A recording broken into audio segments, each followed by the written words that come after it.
Guys, ayan o, tingnan nyo, buried na yung isang alaga kong female crayfish. Nakakatawa guys, ayan o, dami niyang itlog ano. Ayan o, saktong 2 months and 7 days magmula nung idinating ko siya bago siya nagkaroon ng eggs. And then bibilang na lang ng mga 4 to 6 weeks bago siya magkaroon ng craylings. So pagka ganitong malamig naman ang panahon, siguro mga 4 weeks lang yan. Pero pagka mainit kasi ang panahon, inaabot daw ng 6 weeks. So ito guys, isineparate ko na siya. Nag-iisa na lang siya dito. Ayan o, nag-iisa na lang siya dito sa tank na to. Kasi pagka buried na ang isang female crayfish, kailangan i-isolate siya para hindi siya ma-stress. Kasi pagka kasama pa niya yung male, hindi may iwasan na medyo ibubuli pa siya nun habol-habulin pa siya.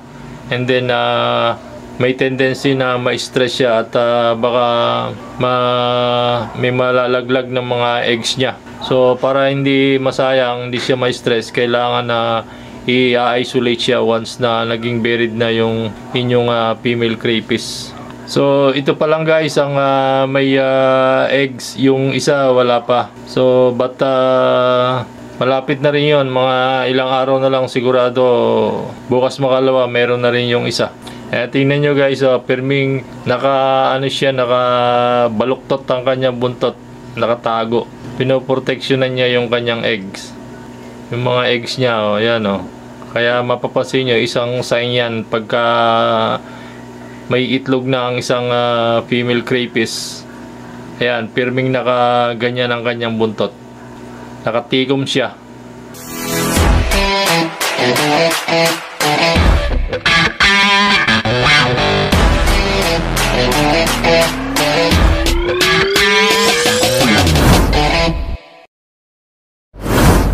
Hello guys, good day, magandang araw mga ka-channel. Narito po ulit tayo para sa isang another video update. You know guys, sa ating nakaraang video, sinabi ko doon na after ng molting, pagkatapos mag-molt ng ating mga alagang crayfish ay maaari nang magkaroon ng eggs or maging buried ang ating mga female crayfish. That was exactly happened. So after 2 months and 7 days magmula nang dumating ang aking mga breeders, ay nagkaroon na ng itlog yung isa sa aking female crayfish.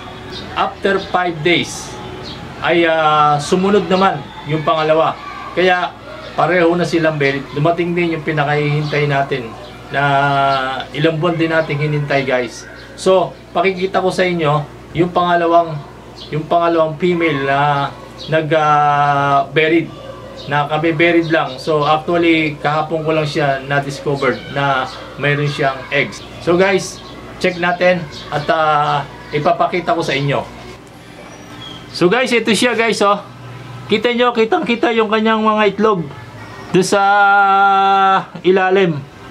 Doon sa ilalim niya kitang-kita guys, ang dami niyang itlog, di ba?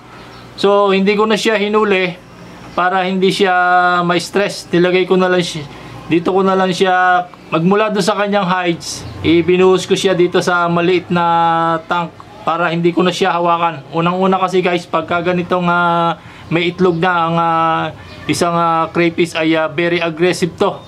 So para iwas sipit na rin, para hindi tayo masipit. At bukod doon, kung hahawakan ko pa kasi siya at bubuksan ko, kasi titikom yan titikom, babaluktot yung titikom dyan. Siyempre bubuksan natin yan kung gusto natin makita. And then baka ma-stress siya guys, pwede siyang ma-stress. So ano ba mangyayari kapag na-stress guys ang isang buried female? So ang mangyayari dyan guys, maaari niyang bitawan yung kanyang mga itlog. So masasayang, babalik tayo sa 0 o babalik tayo sa number 1 uli. Maghihintay na naman tayo na matagal.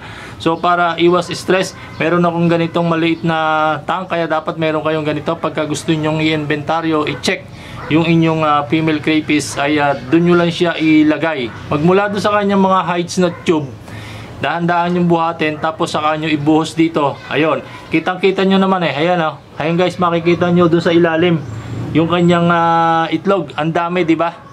Ang dami guys, di ba? Ayan So babalik ko na.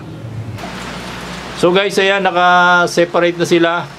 So dito sa unang tank, itong nasa ilalim, nandito yung latest na breeder na nag-buried. So and then dito sa pangalawa, nandito yung naiwan na dalawang male. Ayan, magkahiwalay sila dyan. So at dito sa itaas, nandito yung unang breeder na nag-buried. So guys, ang gagawin nyo na lamang pagka ganyang buried na ang inyong mga female crayfish ay ingatan nyo sila as much as possible. Huwag nyo silang i-disturb para hindi sila ma-stress.